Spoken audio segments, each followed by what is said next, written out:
എല്ലാരും എന്നെ കുറ്റപ്പെടുത്താ. ഞാൻ ആ വീട്ടിലേക്ക് പോയോണ്ടല്ല എന്റെ പേര് വന്ന്. ഇങ്ങനെല്ലാം ആവൂന്ന് അറിഞ്ഞില്ലെങ്കിൽ ഞാൻ ആ വീട്ടിലേക്ക് പോട്ടേന. ഇങ്ങനെ പറ ഇങ്ങനെ ഇങ്ങനത്തെ പ്രശ്നമാവൂന്ന് അറിഞ്ഞില്ലെങ്കിൽ ഞാൻ ആ വീട്ടിലേക്ക് പോട്ടേന. ഇല്ലല്ലോ, ഞാൻ മനസ്സാവാത അറിയാത്തവേ അതിനൊക്കെ വേറെ എന്തൊക്കെയോ പേരിട്ടിട്ട് ഇവരെനിക്ക് തരുന്നുണ്ട്. അവിടെ റൂം എടുത്തിട്ട് പോയി ഇവിടെ എനിക്കറിയാത്ത പോലും. കാസർഗോഡ് ജസീല എന്ന് പറയുന്ന ഒരു പെൺകുട്ടിയുടെ മരണം, ആ മരണവുമായി ബന്ധപ്പെട്ടിട്ടുള്ള ഒരു വീഡിയോ ആണിത്. ജസീല സ്വയം ജീവൻ ഒടുക്കി. എന്തിനാണ് ജീവൻ ഒടുക്കിയതെന്നറിയാമോ? ആ പെൺകുട്ടി ഈ അടുത്ത് ചെയ്ത ഏറ്റവും വലിയ ഒരു തെറ്റ്, ആ പെൺകുട്ടിയുടെ കൂട്ടുകാരിയുടെ വീട്ടിലൊന്ന് പോയി. കൂട്ടുകാരിയുടെ ഉമ്മ തന്നെയാണ് നിർബന്ധിച്ചത്. മോളെ വാ, വീട്ടിലേക്ക് വാ എന്ന് പറഞ്ഞ് സ്നേഹത്തോടെ ജസീലയെ ആ വീട്ടിലേക്ക് വിളിച്ചു. ജസീല ഒന്ന് പോയി അങ്ങോട്ടേക്ക്. അത് കഴിഞ്ഞ് പിന്നെ കേൾക്കുന്നത് അവരുടെ വീട്ടിൽ നിന്ന് സ്വർണം മോഷണം പോയി. മോഷ്ടിച്ചത് ജസീലയാണ്. ജസീലയുടെ വീട്ടിൽ ചെല്ലുന്നു, ഒച്ചയും ബഹളവും ഉണ്ടാക്കുന്നു. സ്വയം ജീവൻ ഒടുക്കിയതാണെങ്കിലും ഉണ്ടല്ലോ, ആ പെൺകുട്ടിയെ ജീവൻ ഒടുക്കുന്ന ആ ഒരു സിറ്റുവേഷനിലേക്ക് തള്ളിവിട്ടത് ജസീലയുടെ കൂട്ടുകാരിയുടെ ഉപ്പ ഉമ്മ, കൂടാതെ ജസീലയുടെ ഭർത്താവ്. അറ്റ്ലീസ്റ്റ് ആ ഭർത്താവ് ഒന്ന് മനസ്സിലാക്കേണ്ടതായിരുന്നു സ്വന്തം ഭാര്യയെ. മനസ്സിലായില്ലേ? അങ്ങനെ മനസ്സിലാക്കിയായിരുന്നെങ്കിൽ ചിലപ്പോൾ അവരുടെ 2 മക്കൾ അനാഥരാവില്ലായിരുന്നു, അവർക്ക് അമ്മ ഇല്ലാതാവില്ലായിരുന്നു. ജസീല മരിക്കുന്നതിന് മണിക്കൂറുകൾക്ക് മുമ്പ് ഒരു വീഡിയോ ഷെയർ ചെയ്തിട്ടുണ്ട്. മെയിൻ സ്ട്രീം ചാനലിലൊക്കെ വലിയ വാർത്തയാണിത്. ഇതിനെപ്പറ്റി ഒരുപാട് കാര്യങ്ങൾ ചർച്ച ചെയ്യുന്നുണ്ട്. ചർച്ച ചെയ്യാനുള്ള മെയിൻ ഒരു റീസൺ എന്താന്ന് വെച്ച് കഴിഞ്ഞാൽ, ആ പെൺകുട്ടി കരഞ്ഞു പറഞ്ഞു, ഞാൻ ചെയ്തിട്ടില്ല. ഖുറാനിലൊക്കെ തൊട്ട് പറഞ്ഞു, ഞാൻ ചെയ്തിട്ടില്ല, ഞാൻ എടുത്തിട്ടില്ല. പോലീസുകാർ ആ പെൺകുട്ടിയെ വിളിച്ച് ചോദ്യം ചെയ്തു, പറഞ്ഞു ഞാൻ ചെയ്തിട്ടില്ല. പോലീസുകാർക്കും ആ പെൺകുട്ടിക്കെതിരെ അവളെയാണ് എടുത്തതെന്നൊന്നും പറയാൻ യാതൊരു തെളിവും ഉണ്ടായിരുന്നില്ല. പക്ഷെ എന്നിട്ട് പോലും ആ കൂട്ടുകാരി, ജസീലയുടെ ആ കൂട്ടുകാരിയും കുടുംബവും ജസീലയെ വെറുതെ വിട്ടില്ല. വീട്ടിൽ ചെന്ന് ഒച്ചയും ബഹളവും. ഏതെങ്കിലും ഒരു പെൺകുട്ടിക്ക് അത് താങ്ങാൻ പറ്റുമോ? നാട്ടുകാരൊക്കെ കേൾക്കുകയല്ലേ, നാട്ടുകാർ തെണ്ടികൾ എന്തൊക്കെ പറഞ്ഞിറക്കും. എന്തിന്? കൂട്ടുകാരിയുടെ വീട്ടുകാർ തന്നെ ആ പെൺകുട്ടിയെ പറ്റി പറയുന്ന കഥകൾ, അവൾ ഹോട്ടലിൽ മുറിയെടുത്തു, പല കഥകൾ. പോലീസുകാരുടെ ഒരു അനാസ്ഥ. കാരണം ഈ ജസീല പോലീസ് സ്റ്റേഷനിൽ വീണ്ടും പോയതാണ് ഈ വീട്ടുകാർക്കെതിരെ പരാതി കൊടുക്കാൻ. അതായത് കൂട്ടുകാരിക്കും കൂട്ടുകാരിയുടെ വീട്ടുകാർക്കും എതിരെ പരാതി കൊടുക്കാൻ. അതായത് എന്നെ ഇത് പറഞ്ഞ് ടോർച്ചർ ചെയ്യുന്നു, ഞാൻ എടുത്തിട്ടില്ല. പോലീസുകാരെ, നിങ്ങളല്ലേ എന്നെ വിളിച്ച് ചോദ്യം ചെയ്തത്, നിങ്ങൾക്ക് മനസ്സിലായില്ലേ ഞാൻ എടുത്തിട്ടില്ല, എന്നിട്ടും അവരെന്നെ ടോർച്ചർ ചെയ്യുന്നു എന്ന് പറഞ്ഞ് പരാതി കൊടുക്കാൻ പോലീസ് സ്റ്റേഷനിൽ പോയി. പോലീസുകാർ കേസെടുത്തില്ല. എന്തേ ജസീലയുടെ മാത്രം എന്താണ്? അവളൊരു പരാതി പറയാൻ വന്നപ്പോൾ എന്താണ് കേസെടുക്കാൻ ഇത്ര ബുദ്ധിമുട്ട് പോലീസുകാർക്ക്? ആ പാവം പെൺകുട്ടിയെ ഓടിച്ചു വിട്ടു. സഹികെട്ട് അവൾ ഒരു വീഡിയോ സോഷ്യൽ മീഡിയയിൽ പോസ്റ്റ് ചെയ്തു. നമുക്ക് അത് കാണാം. അതിൽ നിന്ന് തന്നെ കാര്യങ്ങൾ നമുക്ക് വ്യക്തമായിട്ട് മനസ്സിലാവും. സാധാരണ ഒരു പെൺകുട്ടി വന്ന് സോഷ്യൽ മീഡിയയിലായിക്കോട്ടെ നേരിട്ടായിക്കോട്ടെ കരഞ്ഞു കൂവി എന്നോട് പറഞ്ഞു കഴിഞ്ഞാൽ ഞാനൊരു പരിധി കൂടുതൽ അങ്ങോട്ട് ശ്രദ്ധിക്കത്തില്ല. കാരണം ഇന്ന് നമ്മൾ കേൾക്കുന്ന വാർത്തകൾ പലതാണേ. ഒരാളുടെ കരച്ചിൽ മാത്രം കണ്ടുകൊണ്ട് നമുക്ക് അയാളെ അങ്ങോട്ട് വിശ്വസിക്കാൻ പറ്റത്തൊന്നുമില്ല. പക്ഷേ ഇവിടെ ജസീല എന്ന് പറയുന്ന പെൺകുട്ടി അവൾ കരഞ്ഞ് നമ്മളോട് എല്ലാവരോടും പറഞ്ഞു. അതിനുശേഷം അവൾ ജീവൻ ഒടുക്കി. മനസ്സിലായില്ലേ? അതിൽ നിന്നൊരു കാര്യം നമുക്ക് മനസ്സിലാക്കാം, അവൾ തെറ്റ് ചെയ്തിട്ടില്ല. തെറ്റ് ചെയ്യാതെ ഈ സമൂഹം അവളെ കുറ്റക്കാരിയായി കാണുന്നു, പല കഥകൾ പറഞ്ഞിറക്കുന്നു. സഹിക്കാൻ പറ്റിയില്ല, അതുകൊണ്ടാണ് അവൾ ജീവൻ ഒടുക്കിയത്. അതുകൊണ്ട് തന്നെ അവൾ നിരപരാധിയാണ്. എന്നാൽ അവളുടെ ജീവൻ ഇല്ലാതാക്കിയ, അങ്ങനെ തന്നെ ഞാൻ പറയും, അവളുടെ ജീവൻ ഇല്ലാതാക്കാൻ കാരണക്കാരായ അവളുടെ ഭർത്താവ്, എന്ത് മോനാടാ നീ, എന്ത് മോൻ. കൂട്ടുകാരിയുടെ വീട്ടുകാര്. പിന്നെ ഈ സ്വർണം അതെവിടെ പോയി? ഒരു ചോദ്യം ഇപ്പോഴും നിൽക്കുകയാണ്. ആ സ്വർണം എവിടെ?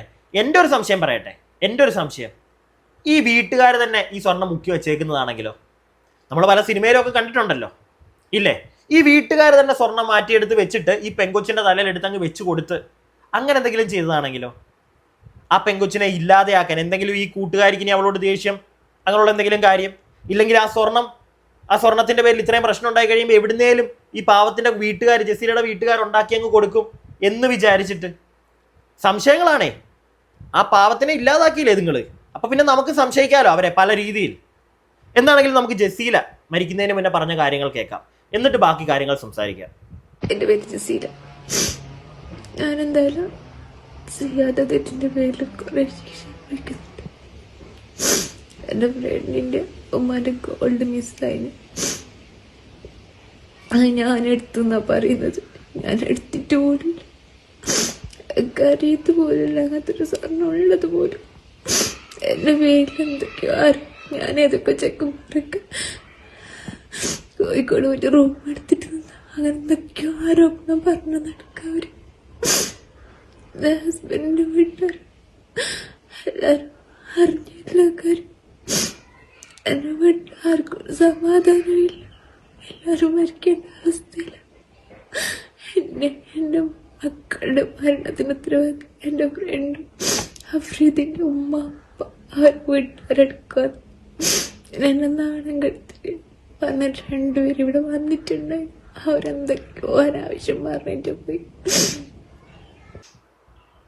ബാക്കി കേൾപ്പിക്കാം. അഫ്രീദി കൂട്ടുകാരിയുടെ ഉമ്മ, മനസ്സിലായില്ലേ? അവർ അനാവശ്യം തന്നെ എന്തിന് ഭർത്താവിൻ്റെ വീട്ടുകാർ ആ പാവം സ്വർണ്ണമൊക്കെ അടിച്ചു മാറ്റി കോഴിക്കോട് പോയി ഹോട്ടലിൽ മുറിയെടുത്തെന്ന്. അങ്ങനെ ഈ പറഞ്ഞുണ്ടാക്കുന്നവന്മാരുണ്ടല്ലോ, ഈ കഥ ആ കൊച്ചു പോയി റൂം എടുത്തെന്ന് പറയുന്നവന്മാര് ഒന്ന് തെളിയിക്ക്. ആ കൊച്ചു എവിടെങ്കിലും പോയി റൂം എടുത്തിട്ടുണ്ടെങ്കിൽ അത് തെളിയിക്ക്. തെളിവോട് കൂടി പറ, കുഴപ്പമില്ല. അല്ലെങ്കിൽ ചുമ്മാ വല്ല പോസ്റ്ററൊക്കെ എഴുതിയിട്ടാലും പോട്ട പുല്ല്, നിന്റെ ഒന്നും നാക്കുകൊണ്ട് നീ ഒന്നും പുഴുക്കുന്നില്ലല്ലോ എന്ന് പറയാം. ഇരുന്ന് അങ്ങ് അപരാധിക്കുകയായിരുന്നു ആ കൊച്ചിനെ പറ്റി നാട് മൊത്തം ഓരോരുത്തന്മാര്. അതിന് കൂട്ടു നിൽക്കാൻ സ്വന്തം ഭർത്താവിൻ്റെ വീട്ടുകാർ. അവള് റൂം എടുത്തെന്ന് തെളിയിക്കട്ടെ, ഇല്ലെങ്കിൽ പോലീസ് സ്റ്റേഷനിൽ ചെന്ന് പറ. പോലീസുകാർ ഒന്ന് പോയി തിരക്കട്ടെ അവൾ എവിടെയാണ് പോയി റൂം എടുത്തതെന്ന് തെളിയിക്കണം. പോലീസുകാർ ഇനിയെങ്കിലും ഈ കേസിൽ ആ കുട്ടിക്ക് ഇനിയെങ്കിലും നീതി കിട്ടണം. മരിച്ചു, ഇനിയെങ്കിലും അതിൻ്റെ ആത്മാവ് മേളിലുണ്ടെങ്കിൽ അവിടെ നിന്നെങ്കിലും അതിന് ഇത്തിരി ശാന്തി കിട്ടണമെങ്കിൽ ഈ സ്വർണം എടുത്തത് ആരാണെന്ന് ഈ പരാതിയും കൊണ്ട് നടക്കുന്ന കുടുംബം തന്നെ ആണോ? മനസ്സിലായില്ലേ? അല്ല, ഇന്നത്തെ കാലം അതൊക്കെ സംഭവിക്കാം. സ്വർണത്തിനൊക്കെ വില കയറുമല്ലേ ഭയങ്കരമായിട്ട്. ഒന്ന് ഇടിഞ്ഞെങ്കിലും ഇനിയും കയറും, പറയാൻ പറ്റത്തില്ല. നൈസായിട്ട് അങ്ങ് മുക്കി വെച്ച് ആ കൊച്ചിൻ്റെ തലയിലും വെച്ച് ഞാൻ നേരത്തെ പറഞ്ഞ കണക്ക് അവരങ്ങ് എങ്ങനെയെങ്കിലും ഒതുക്കി തീർക്കാൻ പൈസയോ സ്വർണ്ണോ എന്തെങ്കിലും തിരിച്ചങ്ങ് കൊടുക്കുമെന്ന് വിചാരിച്ചിട്ടാണെങ്കിലോ? ഇനി അതല്ലെങ്കിൽ വേറെ എന്തെങ്കിലും പരിപാടിയുണ്ടോ? ഈ ഭർത്താവിൻ്റെ വീട്ടുകാരും എന്തിനാണ് ഈ പാവത്തിന് ഇങ്ങനെ ഇട്ട് ചൊറിയുന്നത്? അതെനിക്ക് പിടികിട്ടാത്ത. അതിനകത്തിനും വേറൊരു പരിപാടി മണക്കുന്നുണ്ടോ നിങ്ങൾക്ക്? എനിക്ക് മണക്കുന്നു, പറഞ്ഞു തരാം. അതിന് മുമ്പ് നമുക്ക് ബാക്കിയും കൂടെ ഒന്ന് കേൾക്കാം. എന്റെ സത്യം ആരും വിശ്വസിക്കുന്നില്ല. റിട്ടേൺ കംപ്ലൈന്റ് എടുക്കാന്ന് വിചാരിച്ചാൽ അതൊരു പോലീസ് സ്റ്റേഷനിലത്തെ ആൾക്കാർ അതിന് സമ്മതിക്കണമില്ല. അവര് നിന്റെ ഭാഗത്ത് തന്നെ പോയിട്ടെന്ന് പറഞ്ഞിട്ട് എന്നെ റിട്ടേൺ കംപ്ലൈന്റ് എടുക്കാൻ വരെ സമ്മതിക്കണില്ല. എന്റെ മരണത്തിന് ഉത്തരവാദി ഇവരൊക്കെയാ. എന്റെ ഹസ്ബൻഡും ഉണ്ട് അതിന് പങ്കാളിയായിട്ട്. ഹസ്ബൻഡിന്റെ ഉമ്മ ഞാനധികം ജീവിച്ചിരിക്കില്ല. എത്ര ദിവസം ഉണ്ടാവുമെന്ന് എനിക്കറിയില്ല. എന്റെ സത്യം തരാൻ വേണ്ടി മാക്സിമം ട്രൈ ആക്കി ഞാൻ എടുത്തിട്ടുണ്ടെന്ന് പറഞ്ഞിട്ട് അവർ വിശ്വസിക്കണില്ല. ഞാൻ മരിച്ചിട്ടാണെങ്കിൽ എന്റെ സത്യം തെളിഞ്ഞിട്ടുണ്ടെങ്കിൽ ഇവർക്ക് ശിക്ഷ കൊടുക്കണം. നിങ്ങൾ ജനങ്ങൾ എന്നെ കൊടുത്താലോ എൻ്റെ ഉപ്പാക്കും ഉമ്മാക്കും ഞാൻ കാരണം ഒരു സമാധാനം ഉണ്ടായിട്ട് അവരെ വിഷമിപ്പിച്ചോണ്ടെന്ന് ഇതിന് എല്ലാവർക്കും അറിയാൻ അനുഭവിക്കുന്നുണ്ട്. ഇനിയിപ്പോൾ എനിക്കൊന്നും ചെയ്യാൻ കഴിയില്ല. പ്രാർത്ഥിക്കുന്നതൊക്കെ പ്രാർത്ഥിച്ച് നിറച്ച് വെച്ച് എടുക്കാത്ത ആഭരണം ഞാൻ എങ്ങനെ പോയി കൊടുക്കാനാ ആ വീട്ടില്? ആ പാവത്തിൻ്റെ ഒരു അവസ്ഥയെ എടുക്കാത്ത ആഭരണം എങ്ങനെ ഞാൻ കൊണ്ട് കൊടുക്കാനാണ്? ഈ പെൺകുട്ടി പോലീസ് സ്റ്റേഷനിൽ ചെന്നപ്പോൾ എന്താണ് പോലീസുകാർ കേസെടുക്കാഞ്ഞത്? നിനക്കൊക്കെ ആ പെൺകൊച്ചു തന്നെ തെളിവായിട്ട് കൊണ്ട് തരണോ? അല്ല, ഇതിപ്പോൾ നമ്മൾ ചോദിക്കുമ്പോൾ ചിലപ്പോൾ ഇവിടെ വന്ന് നമ്മളെ മറ്റേ കുത്തിന് പിടിച്ചു മറ്റേ ഭീഷണി മറ്റേ പഴയ പോലീസുകാരുടെ ഒരു പരിപാടി ഉണ്ടല്ലോ, പൊന്നു ചേട്ടന്മാരെ ഇന്നത് നടക്കത്തില്ല. മനസ്സിലായില്ലേ? ചിലപ്പോൾ നിനക്കൊക്കെ കൊണ്ടുപോയി നമ്മളെ അങ്ങ് ചവിട്ടിക്കൂട്ടി കൊല്ലാം, അത്രേ കൂടിപ്പോയാൽ പറ്റത്തുള്ളൂ. ഇല്ലെങ്കിൽ കുറേ കേസെടുത്ത് പെടലിക്ക് വെച്ച് തരാം. നമ്മളതൊക്കെ പ്രതീക്ഷിക്കുന്നുണ്ട്. എന്തെങ്കിലുമൊക്കെ നമ്മളൊക്കെ ഇവിടെ നിന്ന് ഇങ്ങനെ കൊടുക്കുന്നതാണല്ലോ നല്ല കനത്തിൽ. രാഷ്ട്രീയപരമായിട്ടും ഇങ്ങനെയുള്ള കോണ്ടന്റുകൾ വരുമ്പോൾ അതും എടുത്തും ചെയ്യുന്നത് കാണുന്നുണ്ടായിരിക്കും. എന്തെങ്കിലും ഒരു സാധനം കിട്ടിക്കഴിഞ്ഞാൽ നമ്മളെയൊക്കെ പൂട്ടുമെന്നറിയാം. പക്ഷെ ഒരൊറ്റ കാര്യം അങ്ങ് തീർത്തേക്കണം. മനസ്സിലായില്ലേ? അല്ലാതെ ഈ പാവത്തിനെയൊക്കെ പോലെ നിന്റെയൊക്കെ പേരൊക്കെ എഴുതി വെച്ചിട്ട് അങ്ങ് തീരത്തില്ല, തീർക്കും അടുപടലം മൊത്തത്തില്. മനസ്സിലായോ? അത് ഏത് തരത്തിലായിരിക്കുമെന്ന് സൈക്കോ ആയതുകൊണ്ട് തന്നെ പറയാൻ പറ്റത്തില്ല. പിടികിട്ടിയോ? ഇത് ഭീഷണിയൊന്നും അല്ല എൻ്റെ പൊന്നെ. ഇനിയിപ്പോൾ ഇതിനെയിപ്പോൾ ഇനി അങ്ങനെ മാറ്റിക്കളയും. ആ പാവത്തിൻ്റെ കരച്ചിൽ കണ്ടിട്ട് സത്യം പറഞ്ഞാൽ ഉണ്ടല്ലോ ഒരുപാട് സങ്കടം തോന്നും. പോലീസ് സ്റ്റേഷനിൽ പോയിട്ട് പോലും അതിനോട് പുച്ഛം. നിന്റെ പേര് അവർ കേസ് കൊടുത്തതല്ലേ, നീ മാറി നിൽക്കങ്ങോട്ട്. ഏത് കാലത്തടാ, ഏത് കാലത്താ നീയൊക്കെ? കഷ്ടം. ആ പെൺകുച്ചിൻ്റെ അച്ഛനും അമ്മയ്ക്കും വേണ്ടിയാ സത്യം പറഞ്ഞു കഴിഞ്ഞാൽ അത് തീർന്നത്. അത് പറയുന്നുണ്ട്, ഞാൻ തീരും, ഞാൻ അധികം വൈകാതെ ഇങ്ങനെ പോയാൽ തീർന്നു അത്. ഇനിയെങ്കിലും ഇതിൻ്റെ എങ്കിലും സത്യം പുറത്ത് കൊണ്ടുവരണം. ഒരുപാട് വാർത്തകൾ നടക്കുന്നുണ്ട്, പലതും നമ്മൾ സംസാരിക്കാറുണ്ട്. ഒന്നിൻ്റെ ഭൂരിഭാഗം കേസിൻ്റെയും സത്യം ഇവിടെ തെളിയാറൊന്നുമില്ല. ഇതിൻ്റെയെങ്കിലും 2 പാവം പൈതലുകളുണ്ട്, 4-5 വയസ്സൊക്കെ ഉള്ളൂ, 5-6 വയസ്സൊക്കെ ഉള്ളൂ, 2 പിള്ളേർക്ക്. പോയപ്പോൾ അവർക്ക് പോയില്ലേ? ഈ പെൺകുട്ടിയുടെ ജസീലയുടെ ഉമ്മ മാധ്യമങ്ങളോട് ഇന്ന് സംസാരിക്കുന്നത് കണ്ടു. ഞാൻ ആ വീഡിയോ എടുത്ത് വെച്ച് തരാത്തത് അവർ പറയുന്നത് പ്രോപ്പറായിട്ട് നമുക്ക് അങ്ങോട്ട് ക്ലിയർ ആവില്ല. ഞാൻ കുറേ ഞാൻ കൺഫ്യൂസ്ഡ് ആയി ആ വാർത്ത കേട്ടപ്പോഴത്തേക്ക്. പിന്നെ ജസീല ഈ പറയുന്ന കാര്യങ്ങൾ കേട്ട് കഴിഞ്ഞപ്പോഴാണ് എനിക്ക് മനസ്സിലായത്, ഓക്കെ, കൂട്ടുകാരിക്കും കൂട്ടുകാരുടെ വീട്ടുകാർക്കുമെതിരെയും അത് കൂടാതെ ഭർത്താവിൻ്റെ വീട്ടുകാർക്കെതിരെയും നാട്ടുകാർക്കെതിരെയും ജസീല സംസാരിക്കുന്നുണ്ട്. എല്ലാവരും കൂടെ ആ കൊച്ചിനെ ഒരുപാട് ടോർച്ചർ ചെയ്തു. നമുക്ക് ബാക്കി കേൾക്കാം. 9:30 പോലെണ്ടതുപോലെ എനിക്കറിയില്ലായിരുന്നു. എൻ്റെ ഒരിടത്തിൻ്റെ ഐഷ പോൾ ബെച്ചിക്കോട് കോളനിയിലെ അവിടെയുള്ള ആൾക്കാർ എൻ്റെ ഹസ്ബൻഡിൻ്റെ ഹസ്ബൻഡ് ആണെങ്കിൽ എപ്പോഴും ടോർച്ചർ ചെയ്തുകൊണ്ടിരിക്കുക. എനിക്ക് വേറെ പോയിസായിട്ട് ബന്ധമുണ്ട്. അങ്ങനെയൊക്കെ എൻ്റെ മക്കളെ ഇവിടെ നിർത്താൻ പറ്റുമോ? ആരും നോക്കില്ല, അവരെന്നെ കൊണ്ടുപോവാ. എന്റെ സത്യം എപ്പോഴെങ്കിലും തെളിഞ്ഞാൽ ഞാൻ മരിച്ചിട്ട് എങ്ങനെ എന്റെ സത്യം തെളിയണം? എത്ര ദിവസം, എത്ര നിമിഷം, എത്ര മണിക്കൂർ ഞാൻ നിൽക്കുമെന്ന് എനിക്കറിയില്ല. അത്രയ്ക്ക് വയ്യാത്ത അവസ്ഥയിലാണ് ഞാനുള്ളത്. ഞാൻ എൻ്റെ മക്കളും പോയിട്ടുണ്ടെങ്കിൽ ഇവർക്ക് നിയമപരമായിട്ട് ശിക്ഷിക്കണം. പോലീസ് സ്റ്റേഷനിൽ കംപ്ലൈന്റ് കൊടുത്ത് അവരൊന്നും തന്നെ നാണം കെടുത്തി വെച്ചെന്നെ സത്യം തെളിയാൻ വേണ്ടി കംപ്ലൈന്റ് എടുക്കാൻ ഞാൻ എന്നെ പറഞ്ഞു. എന്നിട്ട് എന്റെ പേരെന്നെ അവരെ ഞാനെന്ത് തെറ്റും ചെയ്തിട്ടില്ല, ഞാൻ ഒന്നും ചെയ്തിട്ടില്ല. സത്യം തെളിയിക്കണം. ഈ വീഡിയോയിൽ തന്നെ പലതവണ ആ പെൺകുട്ടി പറയുന്നുണ്ട്, ഞാനൊന്നും ചെയ്തിട്ടില്ല. വേറെ വാർത്തകളിൽ നിന്ന് അറിയാൻ കഴിഞ്ഞു, ഈ പെൺകുട്ടിയുടെ കൂട്ടുകാരിയും മറ്റേ അഫ്രീദിയും അവരുടെ വീട്ടുകാരും ഒക്കെ ഈ പെൺകുട്ടിയുടെ വീട്ടിൽ വന്ന് ഒച്ച വെച്ചപ്പോഴത്തേക്ക്, ബഹളം വെച്ചപ്പോഴത്തേക്ക്, പല അപരാധങ്ങൾ പറഞ്ഞിറക്കിയപ്പോഴത്തേക്ക് വിശുദ്ധ ഖുറാനിൽ തൊട്ട് അവൾ പറഞ്ഞതാണ്, ഞാൻ ചെയ്തിട്ടില്ല. എന്നിട്ടും ഒരാളും കേട്ടില്ല. എൻ്റെ മുസ്ലിം സുഹൃത്തുക്കൾ വീഡിയോ കാണുന്ന ഒരുപാട് ആളുകൾ കാണും. നിങ്ങൾ പറയുക, അങ്ങനെ വിശുദ്ധ ഖുറാനിൽ തൊട്ട് ആരെങ്കിലുമൊക്കെ കള്ളം പറയുമോ? എനിക്കറിയില്ല, എനിക്ക് ഖുറാനെ പറ്റി ഒരുപാട് അറിവില്ല. പക്ഷെ ഒരു വിശുദ്ധ ബുക്കല്ലേ അത്, ഒരു പുസ്തകമല്ലേ നിങ്ങളുടെ, അതിലൊക്കെ തൊട്ട് ആരെങ്കിലും കള്ളം പറയുമോ? എനിക്കറിയില്ല. കൂടാതെ ഭർത്താവിനെ പറ്റി പറയുന്നത് കേട്ടല്ലോ, അവൻ തന്നെ ഭാര്യയെ പറ്റി, ഭാര്യയാണ്, കാമുകിയല്ല,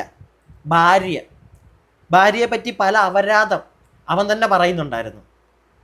അവൻ കൂട്ടുകാരിയുടെ സ്വർണം നീ തന്നെ അല്ലേടി എടുത്ത് എന്ന് ചോദിച്ചതിനകത്ത് യാതൊരു വിധത്തിലുള്ള എനിക്ക് അതിശയമൊന്നും തോന്നുന്നില്ല. അവരതും ചോദിക്കും, അതിൻ്റെ അപ്പുറവും ചിലപ്പോൾ ചോദിക്കും, ഇല്ലേ?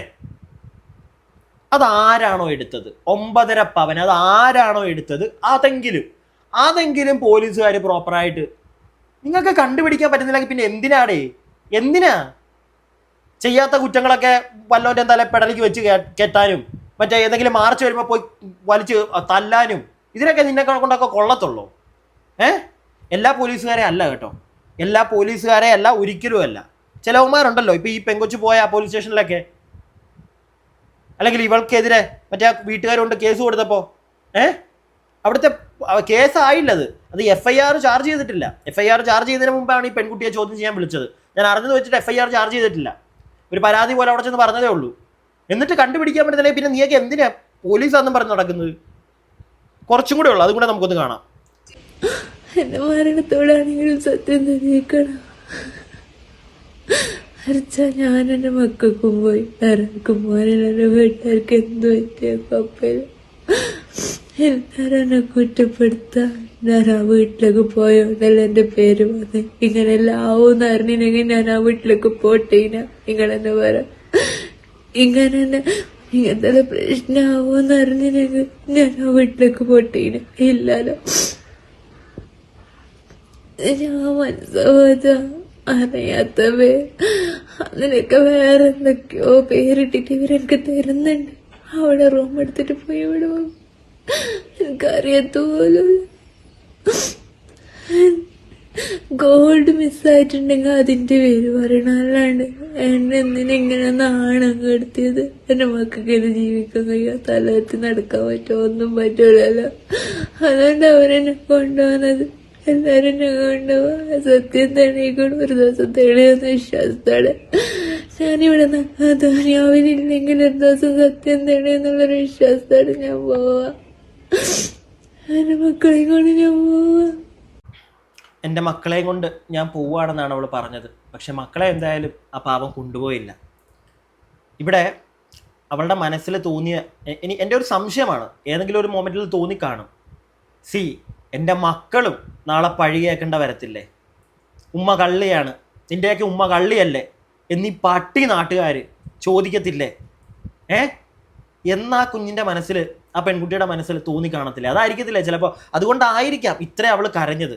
ഇനിയെങ്കിലും സ്വന്തം ജീവൻ വെടിഞ്ഞു, ഇനിയെങ്കിലും ചിലപ്പോൾ ഇവിടുത്തെ പോലീസുകാർ മേളാളന്മാർ അങ്ങ് കേസ് തെളിയിക്കും. അങ്ങനെ എൻ്റെ മക്കളെങ്കിലും അവരെങ്കിലും സന്തോഷത്തോടെ ജീവിക്കും. അതായത് ഒരു ഉമ്മ കള്ളിയാണ് എന്ന് നാട്ടുകാർ നാറികൾ പറയുന്നത് കേൾക്കേണ്ട വരത്തില്ലല്ലോ എന്നായിരിക്കും ആ പെൺകുട്ടി സത്യം പറഞ്ഞ ചിന്തിച്ചിരിക്കുന്നത്. എനിക്ക് അങ്ങനെയാണ് തോന്നുന്നത്. പറ്റുമെങ്കിൽ പോലീസുകാരോട്, എനിക്കറിയത്തില്ല, പോലീസുകാരെ കൊണ്ടൊന്നും പറ്റത്തില്ലല്ലോ. അവർക്ക് അടിക്കാനും മറ്റേ ഇല്ലാത്ത പെടലിക്ക് വെച്ചു കൊടുക്കാനും ഒക്കെ അല്ലേ കുറേ എണ്ണത്തിന് അറിയത്തുള്ളൂ.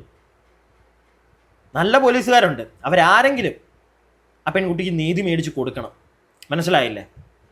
അവളുടെ ഭർത്താവിനെയും അവളുടെ കൂട്ടുകാരിയെയും എല്ലാത്തിനെയും പൊക്കണം. കൂട്ടുകാരിയുടെ കുടുംബത്തിനെ ഫസ്റ്റ് പൊക്കണം. അവർ തന്നെ മുക്കിയതാണോ എന്നൊന്ന് തപ്പണം. ഒരു പെൺകുട്ടിയുടെ ജീവൻ പോയില്ല, അതിൻ്റെ അത്ര ഒന്നും ഇല്ലല്ലോ ഇനി അവരെ ഇരുന്ന് അവരയച്ചെന്നും പറഞ്ഞ് ഇനി അടുത്ത കരച്ചിലും പിടിച്ചിലുമായിട്ട് ഇറങ്ങുന്നത്. ഒരു പെൺകൊച്ചിൻ്റെ ജീവിതം കളഞ്ഞില്ലേ? ഞാൻ എൻ്റെ അഭിപ്രായമാണ് ഈ പറഞ്ഞത് മൊത്തം. നിങ്ങളുടെ അഭിപ്രായങ്ങൾ താഴെ കമൻറ്റ് ബോക്സിൽ. അടുത്ത വീഡിയോ ആയിട്ട് നമുക്ക് എത്രയും പെട്ടെന്ന് കാണാം. അടുത്ത വീഡിയോ ആയിട്ട് കാണുന്നവരേക്കും stay tuned and stay weird.